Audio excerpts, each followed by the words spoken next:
Episode ഭയങ്കര comedy ആയിരുന്നു ബിബിയിലത്തെ. എന്താ വെച്ചാൽ ജാസ്മിൻ്റെ ഈ കരച്ചിലൊക്കെ കണ്ടിട്ട് എനിക്കൊരു ഫീലിംഗ് വന്നത് എന്താണെന്ന് വെച്ചാൽ ഉത്തരത്തിൽ കിട്ടുകയും ചെയ്തില്ലേ, കഷ്ടത്തിലുള്ള പോവുകയും ചെയ്തു. ഇവർ രണ്ടാമത്തെ ദിവസം തൊട്ട് തുടങ്ങിയ പ്രണയമാണ്. അതിപ്പോൾ നിങ്ങൾക്ക് തന്നെ മനസ്സിലാവുന്നത് ഗെയിമിന് വേണ്ടി തുടങ്ങിയതാണ്. പക്ഷെ കുറച്ച് കാലം കഴിഞ്ഞപ്പോൾ അവൾക്ക് കുറച്ചൊരു ഇൻറ്റിമസി ഒക്കെ വന്നു. മാത്രമല്ല പുറത്തുള്ള കാമുകൻ പോയി എന്നുള്ളത് കുറച്ച് ന്യൂസ് ഇവർക്ക് കിട്ടുകയും ചെയ്തിട്ടുണ്ട്.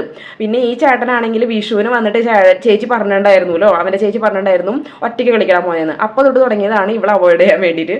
അപ്പോൾ അവർ ഏകദേശം അതിൽ സക്സസ് ആവണൊക്കെ ഉണ്ട്. പിന്നെ കുറച്ച് ഡ്രാമയൊക്കെ കളിക്കേണ്ടി വരുമല്ലോ, അവൻ്റെ അവൻ മെൻ്റലി ഡിസ്റ്റർബ്ഡ് ആണ്, ഒരു ഡോക്ടറൊക്കെ ആവശ്യം വേണ്ടി വരുന്നുണ്ട്. അവൻ്റെ ആ കളിക്ക് തുടങ്ങിയിട്ടുണ്ട്.